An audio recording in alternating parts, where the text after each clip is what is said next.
जय श्री राम। आप सभी को होली का गणा गणा राम राम। आज हम जानते हैं होली पर्व के संदर्भ में क्यों होली मनाई जाती है। होली महापर्व भारत का सबसे प्राचीन पर्व है।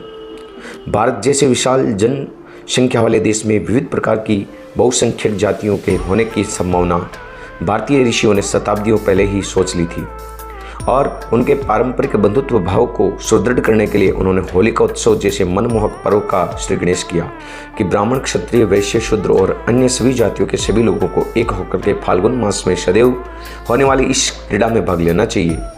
कहने की आवश्यकता नहीं है कि फाल्गुन की क्रीड़ा से तात्पर्य है कि होली के निराले रंगोत्सव से ही है, जिसमें बिना किसी भेदभावना के एक दूसरे पर रंग गुलाल छोड़ करके विभिन्न जातियों के लोग मिलकर के एक दूसरे के हर्षोल्लास के साथ इस होली के महापर्व को मनाते हैं।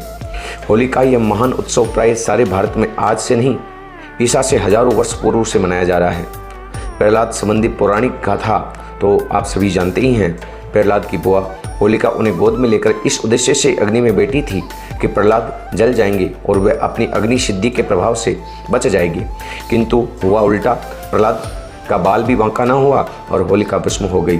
तभी से आसुरी शक्ति पर देवी शक्ति की विजय के प्रतीक रूप में प्रतिवर्ष फाल्गुन मास की पूर्णिमा की रात्रि में होलिका दहन किया जाता है। किंतु इस कथा के अतिरिक्त अन्य संदर्भों से भी इस महोत्सव की ऐतिहासिकता की पुष्टि भी होती है। जैसा कि प्रारंभ में संकेत किया गया है, इस महोत्सव को अनेकता में एकता की भावना की पुष्टि होती है। सभी वर्गों के लोगों को, चाहे परस्पर परिचित हो या अपरिचित, मित्र भाव से रहते हो या शत्रु भाव से, इस होलिकोत्सव के अवसर पर सभी अपने भेदभाव को दूर करके, वैमनस्य को भूल करके एक दूसरे से मिलकर के आनंद के साथ इस अवसर को मनाते हैं।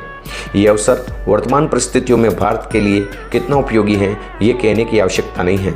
इसके अतिरिक्त जैसा कि भारतीय ऋषियों का दृष्टिकोण रहा है, होली का ये महान पर्व दो ऋतुओं के संगम काल में भी निर्धारित किया गया है। शारीरिक, मानसिक स्वास्थ्य एवं आध्यात्मिक साधना की दृष्टि से यह तथ्य विशेष महत्व रखता है।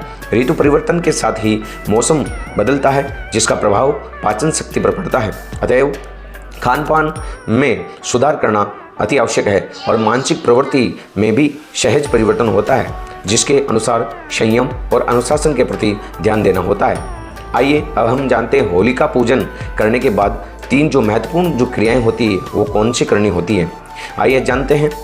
पहली क्रिया के अनुसार कच्चे सूत से अपने शरीर को नापकर उस सूत को होली की आग में छोड़ दिया जाता है और इसकी विधि यह है कि सूत का एक छोर दाएं पैर के अंगूठे के नीचे दबा लेते हैं और फिर दाएं हाथ से सूत को पकड़े हुए तन पर खड़े हो जाते हैं और सूत को अपने सिर के एक हाथ ऊपर ले जाकर वहां से उसे तोड़ देते हैं। इस प्रकार अपने शरीर की लंबाई के बराबर से कुछ अधिक लंबा सूत प्रस्तुत हो जाता है और उसे समेट करके एक गोली सी बना लेते हैं और उसे अपने शरीर के चारों ओर घुमा करके होलिका अग्नि में फेंक देते हैं।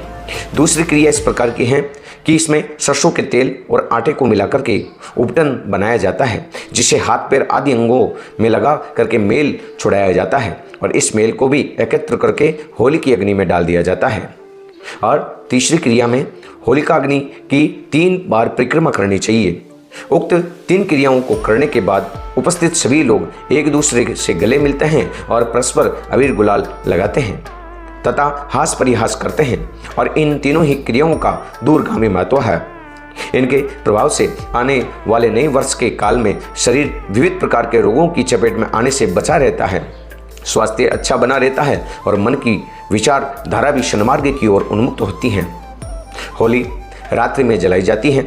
उक्त तीनों क्रियाएं उसी समय की जाती हैं और दूसरे दिन प्रातःकाल उठ करके होलिका अग्नि में गर्म किए गए जल से स्नान कर पुनः होली पूजन प्रदक्षिणा कर उसी भस्म को अपने मस्तक आदि अंगों पर लगाया जाता है।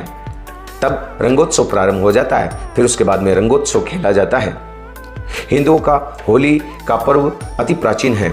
नवरात्र, दीपोत्सव या दीपावली महोत्सव की भांति यह भारतवर्ष में आज भी सर्वत्र मान्य है। इस महोत्सव से संबंधित धार्मिक शिक्षा के अभाव के कारण आज ये पर्व बहुत विकृत रूप से कहीं छूट सा जाता है। अतः आवश्यकता है कि होली का महोत्सव के महत्व को हम समझें और विहित अनुष्ठान द्वारा इसके लाभ उठाएं। अग्नि जागरण की मूल प्रेरणा और होलिका के विशेष महत्व को हम समझें तो हिंदू धर्म की विविधताओं के कारण विभिन्न प्रदेशों में होलिका महोत्सव के स्वरूप में भेद दिखाई देते हैं। कहीं होलिका महोत्सव को भगवान श्री कृष्ण संबंधी पर्व के रूप में मनाया जाता है और होली को पूतना ज्वलन माना जाता है, और कहीं होलिका पर्व को श्री प्रहलाद की घटना से संबंधित माना जाता है। कुछ लोग होलिका महोत्सव को महादेव द्वारा कामदेव का जलन मानते हैं और साधक होलिका को महारात्रि के रूप में देखते हैं और अनात्मकार व्रतियों का लय करने का प्रयत्न करते हैं, जिससे आत्मकार व्रति की स्थिति सुदृढ़ होती है और कुंडलिनी शक्ति का जागरण होता है। शास्त्रों और पुराणों में होली की क्या महत्वता बताई गई है उसके बारे में भी हम चर्चा करेंगे। कर्म मीमांसा एवं पुराणों के अनुसार होलिका महोत्सव का आरंभिक नाम होलाका था और महर्षि जैमिनीकृत कर्म मीमांसा शास्त्र में होलिकाधिकरण नामक स्वतंत्र कर्म कांड का वर्णन है। वात्स्यायन ऋषि ने पारंपरिक महोत्सवों में होलिका को श्रेष्ठ महोत्सव माना है। हेमाद्रि ने होलिका पूर्णिमा को हुताशनी कहा है। लिंग पुराण में फाल्गुन पूर्णिमा को फाल्गुनी कहा गया है और इसे बाल क्रीड़ाओं से पूर्ण एवं लोगों को ऐश्वर्य देने वाली बताया है। वराह पुराण में इसे पटवास विलासिनी कहा गया है। भविष्योत्तर पुराण में इस उत्सव के संबंध में एक कथा दी गई है। महाराज युधिष्ठिर ने भगवान श्री कृष्ण से पूछा, फाल्गुन पूर्णिमा को प्रत्येक गांव एवं नगर में उत्सव क्यों होता है? प्रत्येक घर में बच्चे क्यों क्रीड़ामय हो जाते हैं और होलिका जलाते हैं? होलिका में किस देवता की पूजा होती है? किसने इस उत्सव का प्रचार किया? इसमें क्या क्या कर्मानुष्ठान होते हैं? श्री भगवान कृष्ण ने युधिष्ठिर से राजा रघु की एक कथा कही और राजा रघु के पास लोग यह कहने के लिए गए कि डुंडा नामक एक राक्षसी बच्चों को दिन रात डराया करती है और बच्चे उसकी उत्पीड़न से सूख जाते हैं। राजा द्वारा पूछने पर उनके पुरोहित ने बताया कि वह मालिन की पुत्री एक राक्षसी है। इसे भगवान शिव ने वरदान दिया है कि उसे देव मानव आदि मार नहीं सकते और न वह अस्त्र शस्त्र या जाड़े गर्मी या वर्षा से मर सकती हैं। केवल कीड़ा युक्त बच्चों से वह भयभीत हो जाती हैं। तभी पुरोहितों ने बताया कि फाल्गुन की पूर्णिमा को शीत ऋतु समाप्त होती है और ग्रीष्म ऋतु का आगमन होता है। तब लोग समुदायों में एकत्रित होकर के हंसें एवं आनंद मनाएं। बच्चे लकड़ियों के टुकड़े, घास आदि एकत्रित करें तथा बड़े लोग रक्षोग्न मंत्रों के उच्चारण सहित उसमें आग लगाएं। प्रज्वलित अग्निदेव का सभी लोग तालियां बजा करके स्वागत करें, प्रदक्षिणा करें, हंसें और अपनी अपनी भाषा में सर्वथा मुक्त होकर उच्च स्वर से गायन अट्टहास क्रीड़ा करें। तो इस प्रकार के सर्वदुष्टा यह होम से वह डुंडा राक्षसी भयभीत होकर के मर जाएगी। जब चक्रवर्ती राजा ने दुष्टापह होम का विधिवत अनुष्ठान किया तो डुंडा राक्षसी मर गई और वह दिन होलिका ज्वलन के नाम से प्रसिद्ध हो गया। दूसरे दिन चैत्र की प्रतिपदा पर लोगों को होलिका भस्म को प्रणाम करना चाहिए और मंत्रोच्चार करना चाहिए। घर के प्रांगण में वर्गाकार स्थल के मध्य में काम पूजा करनी चाहिए और इससे संपूर्ण समुदाय रोग मुक्त होकर के आनंद से रहेंगे। ये बात बताई गई है। पुराणों में डुंडा राक्षसी के अन्य नाम भी मिलते हैं, यथा शिरोष्णा, ऐश्वर्या, स्निग्धा, अरुकुंडा, होलिका आदि। इन नामों के अर्थों का विवेचन करने पर तथा पुराणिक कथानकों के मंतव्यों पर ध्यान देने से डुंडा राक्षसी के तात्विक स्वरूप का बोध होता है। डुंडा शब्द ठूंठ शब्द का अपभ्रंश है। जिस प्रकार कोई वृक्ष मधुर रसात्मक प्राण रस से वंचित होकर के शुष्क को केवल ठूंठ ही रह जाता है, ठीक उसी प्रकार डुंडा राक्षसी के प्रकोप से बालक का शरीर सूख करके केवल ठूंठ सा रह जाता है। दूसरे शब्दों में शिशिर और वसंत की संधि रूप ऋतु एक और स्वास्थ्य के दृष्टिकोण से सौम्य बालकों के लिए पीड़ादायक होती हैं, तो दूसरी ओर संवत्सराग्नि के क्षीण होने के कारण संपूर्ण समुदाय को काम मोह और अज्ञान रूपी जड़ता से आबद्ध कर देती हैं।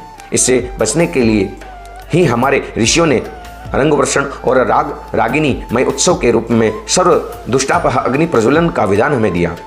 आवश्यकता है कि आज हम उक्त मंतव्यों को पुनः समझें और पूर्णतः निरोग बनते हुए नवीन सांवत्सरिक अग्नि को धारण करें और इस प्रकार से हम होलिका पर्व को मनाएं। आप सभी को होली का घना घना राम राम। हमारे द्वारा दी हुई होली से संबंधित जानकारी आपको कैसे लगी? हमारे वीडियो को लाइक करें, हमारे चैनल को सब्सक्राइब जरूर करें, हमें फॉलो जरूर करें। जय श्री राम, सीताराम।